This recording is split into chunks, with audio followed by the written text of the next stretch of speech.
Hello again. Hey. So there you are in Gaza. And you've been there for how long?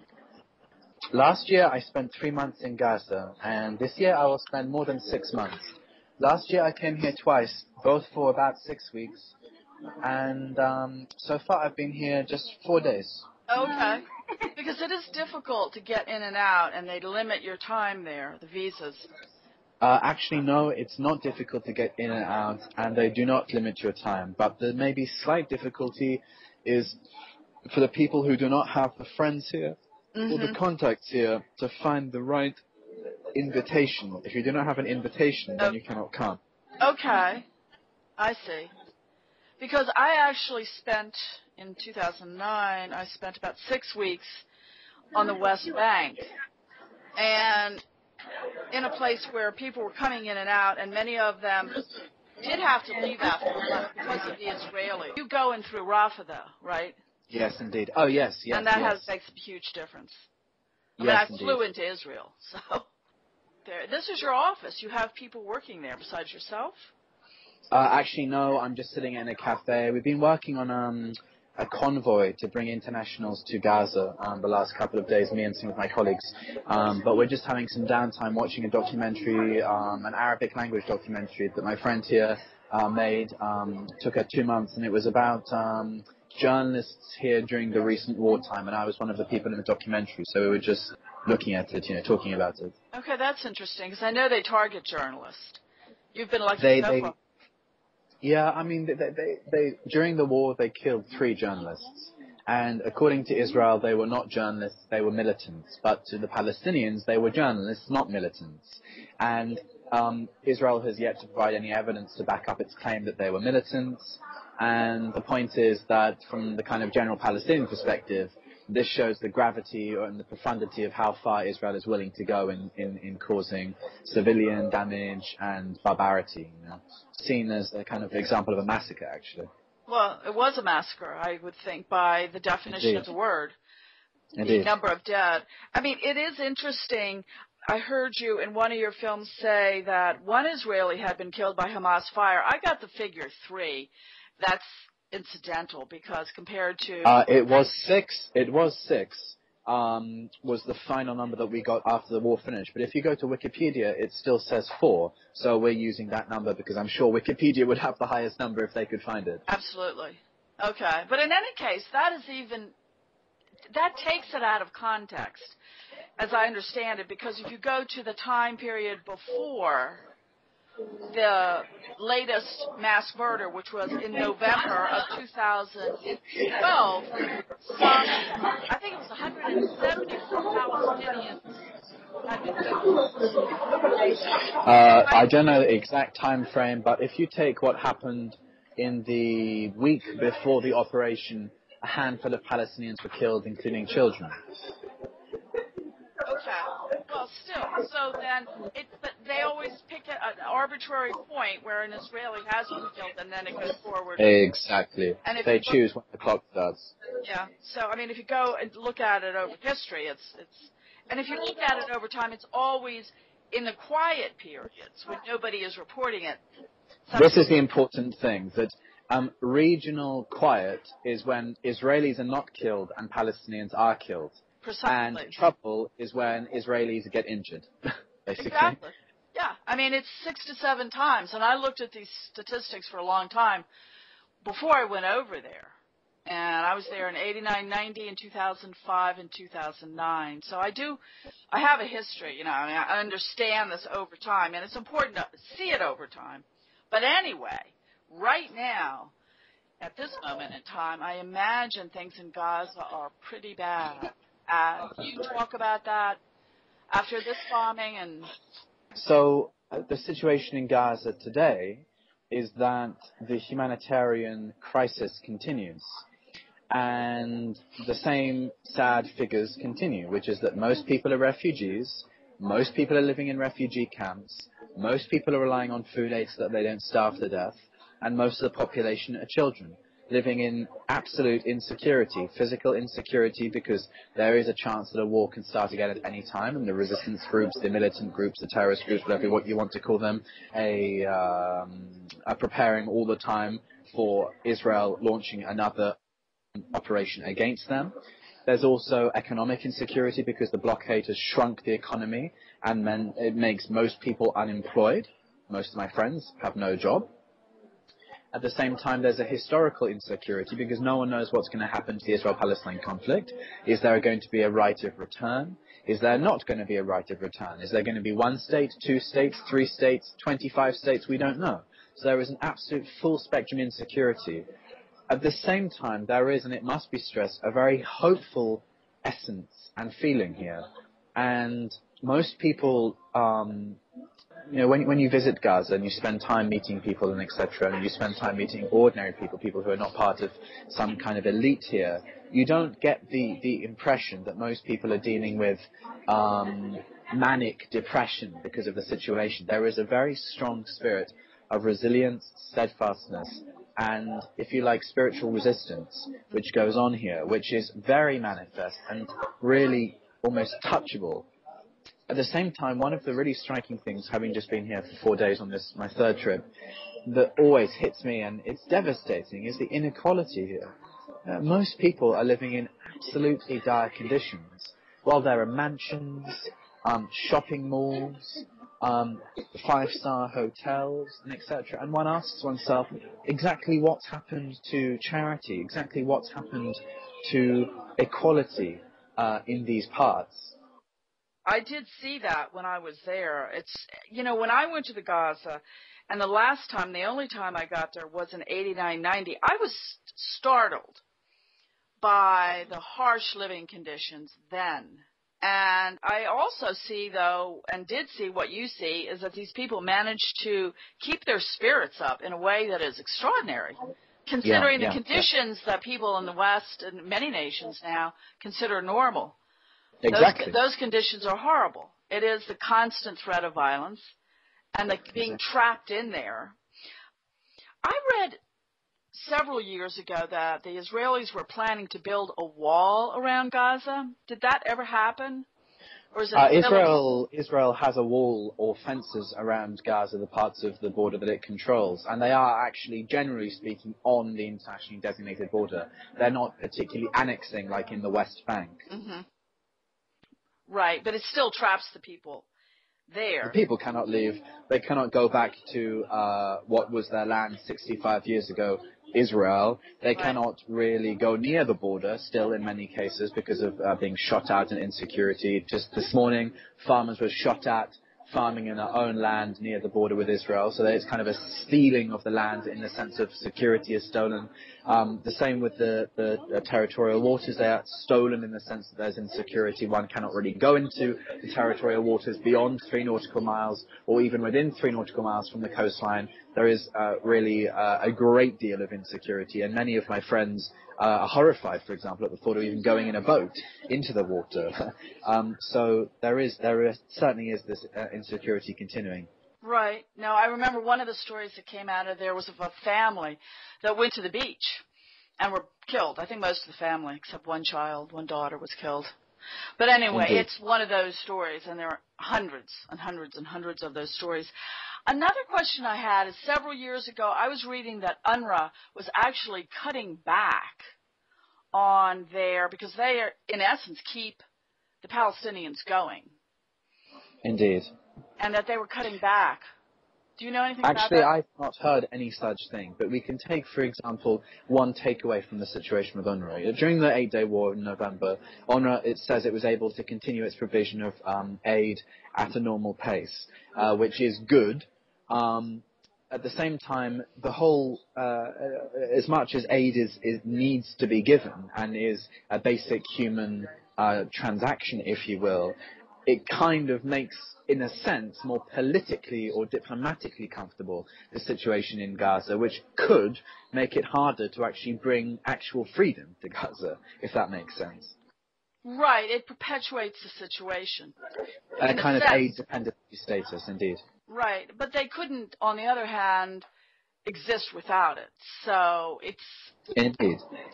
Both The thing is, how is this then exploited for political reasons?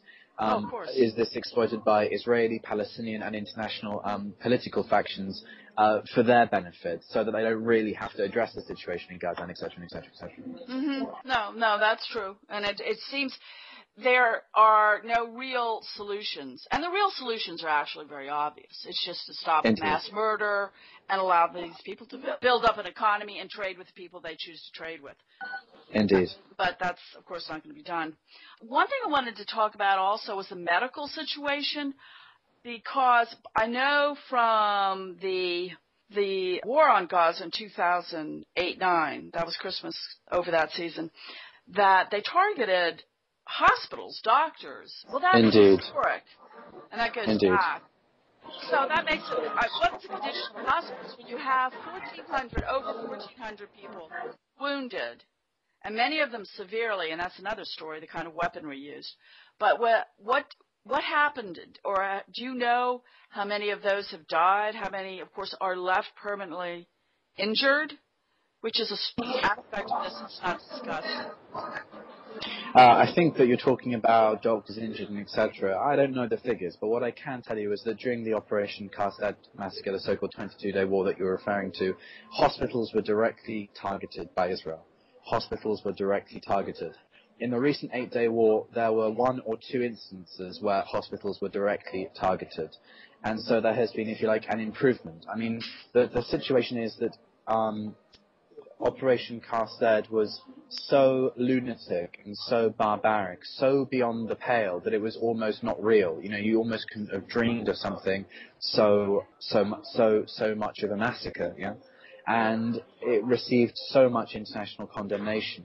What Israel did just this winter in November, the 8-day war, couldn't have been as much. It couldn't have been as much, and it wasn't as much in terms of these sorts of targetings of hospitals and etc. And so, in this sense, there is an improvement which we can mark, which says that over time Israel is getting away with less, and there's less and less that it can do, and it's being more and more restricted. And so I think this is something we have to cling on to as a means of hope.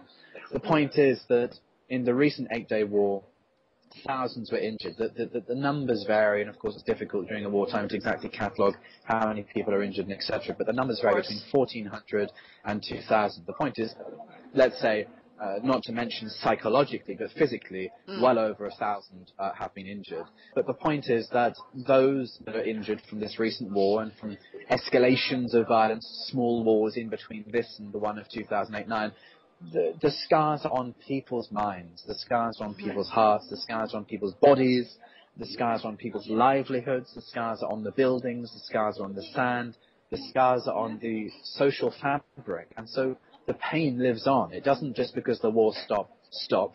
It goes on. I mean, just now we're watching, before we started this interview, watching a documentary about the war. And the point is that for so many Palestinians, so many living in Gaza, the effects of the war are still being exacted on them today. Yeah. In Israel, that isn't the case, actually.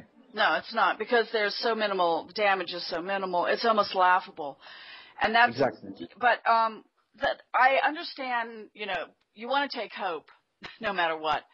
But the simple fact is also, if you look at the situation again, when it's not in the headlines, is this war continues in a lot of very subtle, constant, daily ways. I mean, they may settle for occasional bombings of 1,000 and kill 1,000 people or something, or injure 1,000, but it's that daily war.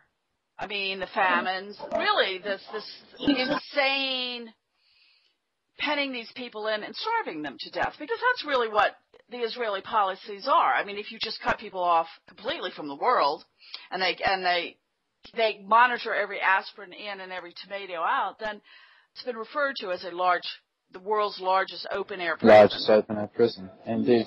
So I mean, the thing here is that Israel withdrew a few years ago because it could no longer manage Gaza. It could no longer afford, or it found it no longer economically appropriate to exact a military occupation on the ground in Gaza like it's doing in the West Bank. It was no longer efficient for it. And so then it just puts it behind a wall, blocks it in, ensures that Egypt blocks it in, and ensures that the world considers whatever is inside terrorist. And that's its way of dealing with Gaza. Basically, as you say, imprison the population, get on with life if they want, if they can try, and given the besiegement conditions, a diet, as we now know is what their intention was, to put the Palestinians in Gaza on a diet. And that's how they deal with Gaza. It's like the backyard for them, actually. It is. I mean, it is incredible. What is even more incredible is that the international community hasn't done anything. Truly.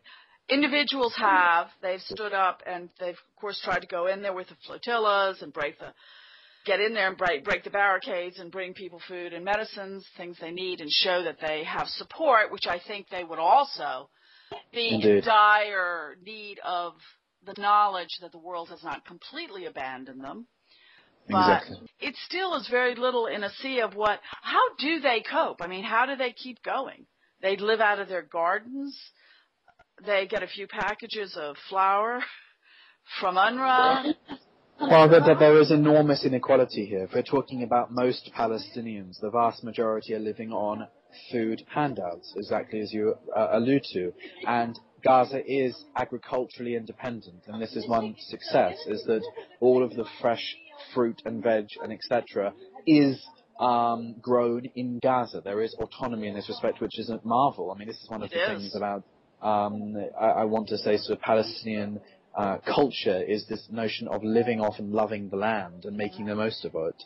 And in this sense, the Israeli treatment of the Palestinians reminds me of the American treatment of the Native Americans. That is, killing off, if you will, or to an extent trying to kill off the native people who can actually sustainably live on the land without destroying the planet. Well, I'll tell you something you may want to consider, that American Indians or American Aboriginals or natives, or however you want to phrase them, have under their control millions of acres of land that they can farm and they also have the casino well. So, in fact, they live considerable. I mean, there's no comparison. The casinos at Cherokee Reservation, which is near where I live, bring in millions of dollars. They have a beautiful 5-star hotel, a 14,000-seat venue for entertainment, and I don't see the great disparity there either. They're middle-class homes, local community medicine. So, yeah, I mean, as I said, I've never seen anything like Gaza in my life. And I've been in Africa, so, I mean, I've seen poverty. I've seen real poverty, dire poverty. Indeed. And there's something very unique about that place. But one of the things which I think is most striking is that the people don't seem to be broken, and the social fabric hasn't been broken in ways that I've seen in other places. In 2010, I made a documentary in AIDS-stricken Africa. And one of the striking things, making a comparison between the Palestinians and the peoples that I saw there, is that comparably, certain spirits and values have not been destroyed here. And I did an interview with a British Jew, a member for Jews for Justice for Palestinians, a few years ago now, and he was talking about this idea that let's hope that the Palestinians do not, like others that have been oppressed, fall into drug abuse, alcohol abuse, and a destruction of the social fabric and spirit. And that certainly doesn't look like that's going to happen anytime soon. Which is extraordinary, actually, because it has gone on for so very long. I mean, it's gone on for 75 years. An increasingly dire situation, an increasingly negative one, I would think, from their perspective, since it doesn't end. I mean, usually famines, if you go through history, take the Ukrainian famine, horrific, and of course it killed 7-10 million people, but it was over in a matter of 5 to 10 years. I mean, as over as anything like that gets, because the devastation lasts through history. But still, it turned around. And what is incredible there, that the situation perpetuates itself. Do you see anything in the leadership in Gaza? I mean, they're really up against the world. Are there people thinking differently? Is there any way to think differently in approaching I think that the Palestinian leadership has big problems, of course. I mean, I think the Palestinians haven't had an election for 7 years. I mean, this is unacceptable. If they had an election 7 years ago and nothing really on the ground has changed, why can't they have another election? There's no geographical reason. It's a political reason. It's bickering between factions. And so long as that there is no democratically elected leadership which is fresh, with, I don't know, a new leader to take the Palestinians forward, there is no mandate to really do anything. And we don't really know what the Palestinians actually want. And so this is a real problem.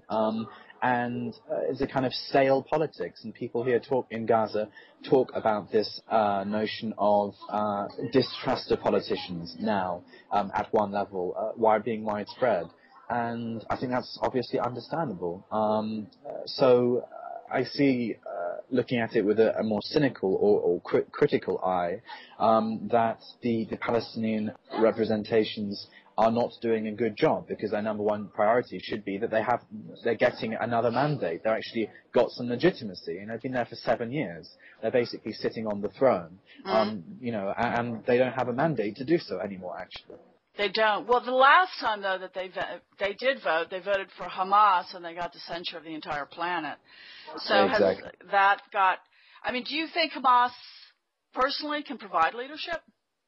I mean, are they as bad as the world insists? And, of course, that's through propaganda. So are they as bad? I mean, they fight back ineffectively. But I think that there is confusion. The thing about Hamas is, I mean, obviously no political party or anything is perfect. But one thing which I find difficult about Hamas is that its policies are not always absolutely clear, actually. For example, yesterday, the Al-Qassam brigades, the militant wing of Hamas, released a press release saying that they want all of the historic Palestine back. They want a right of return, and they will not give up any inch of the historic Palestine, the Palestinian land that was stolen 65 years ago. In Al-Nakba, the catastrophe, which is for Israel, but war of independence, which says it all. The point here is that at the same time there are political precedents that their policy is they would accept a two-state solution. So there is a contradiction here. And this kind of thing, I think, shows the kind of how convoluted it is, the politics here, and the lack of clarity, leadership, momentum, really. I can't see that, but I also see that there's this, if you want to call it a lack of clarity, on the other side, because people talk about a two-state solution. That's bandied about all over the world now. And you have Israel now stealing 80% of, and more actually, of historic Palestine, or Palestinian mandate, as it was for some 2 decades under your government. But in any case, they're not going for a two-state solution. They are doing everything in their power to undermine that. So I can I mean, if I were in their position, I would be enraged and say, okay, that's it. Indeed. That's it. We're not going to try to negotiate because it doesn't get us anywhere. Exactly. And this is the key. And this is, in a sense, I guess there's, and I mean this not with a negative connotation, there is the pretense of we better appear to be talking and doing diplomacy or being open to that, at the same time actually knowing that the only way really is just by resisting in whatever way that means. And this is, I guess, one of the consequences of being in a helpless or hopeless, certainly helpless position, is that all you can do is resist. You can't really get what you want. So all you do is end up being pushed into the corner of the room and shouting from it, and hoping that someone pays attention and that the power game changes, the power dynamic changes. Yes. And this is why we see this strange politics where they're not actually particularly pushing for anything, but just resisting the Israeli entity. I understand that. I have heard it from Arabs who live outside of that part of the world, and in America, that eventually the game will change. Eventually the power balance shifts, and they wait for that. And I understand that, particularly with the looming war against Iran, which will be a war against Russia. The U.S., if it is drawn in, and Netanyahu is trying very hard to do that, will be devastating for the American nation. Indeed. And that's, I'm guessing, what they're waiting for. That's my personal guess. But anyway. Great. And I appreciate your time, and maybe we'll talk again. We'll do it. Just email Okay. me. I'm available. All right. Very good. Thank you. Take care of yourself, Jennifer. You too. You take care Have of a good day. yourself.